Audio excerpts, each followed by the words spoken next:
Okay, here we go. Next chapter of Wolf Girl is Ships and Sand Pits. What are we going to do? Puffed Rupert as I caught up to him. I hate to say this, but surrendering might be less painful than getting brought down by angry wolves. We are not surrendering, I growled. The reptile park gate loomed ahead of us.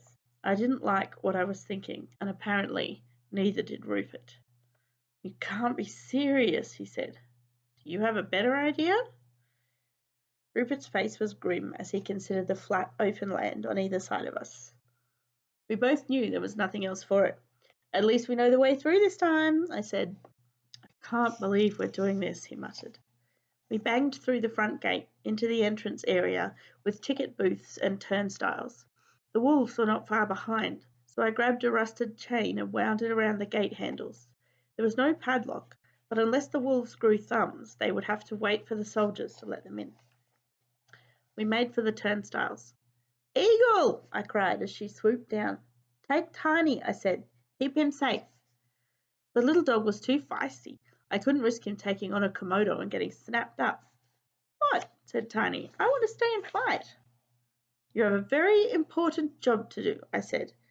You need to be loud, I looked at them both, and take the scary lizards, I made a snapping jaw motion with my hands, to them. I pointed at the gathering wolves. Before Tiny could object any more, I nodded at Eagle. She seized the chihuahua in her claws and took off. Tiny began yapping loudly. Hey, hey, over here, hey, hey!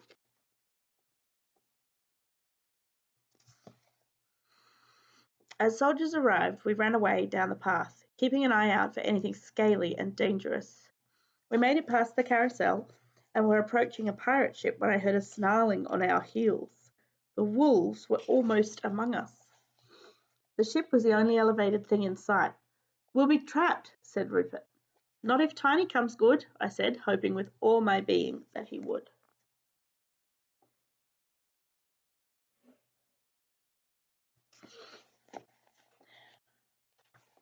Once we were all on board, I kicked the gangplank until it crashed away. The wolves appeared and stared up at the ship with yellow eyes. Come on, Tiny, I muttered. Eagle and Tiny flew into view, Tiny still yapping madly. They passed over our heads and circled about. Hey, this way! Follow us, slowpokes!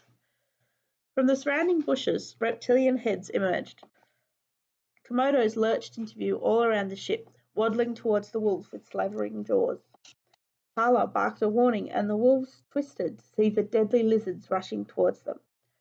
Suddenly they were afraid, backing towards each other, glancing nervously left and right. Quick, I said. We go over the other side while they're distracted. Rupert and I swung over the edge, and the dogs launched after us. Meanwhile, hissing and yowling broke out.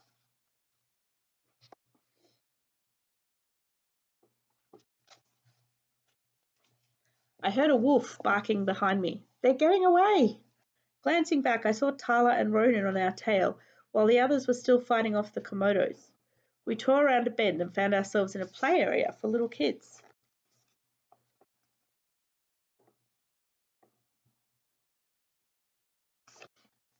Cut through, I shouted.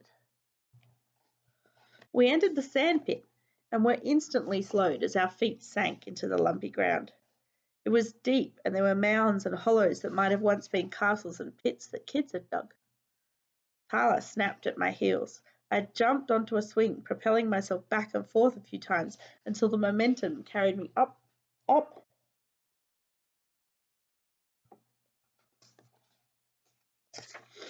I soared over the group, gaining a bird's eye view. It looked like the sand itself was moving. Curvy lines appeared under the surface, and I realized with horror what I was looking at. I landed heavily between Brutus and Nosy, sinking up to my ankles. Get out of the sand, I shouted, pulling free. As we cleared the edge, I heard a yelp from behind. Sunrise spun about with worry in her eyes. Sunrise may have made the decision to come with us, but that didn't mean she wished to hurt on her relatives. It was difficult for her to wrench herself away while they were in danger.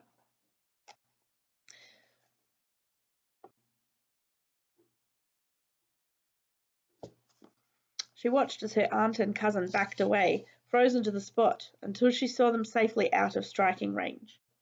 "They'll be okay," I assured her, giving her a quick squeeze and a little push after the others. We took off again. And that's the end of that chapter.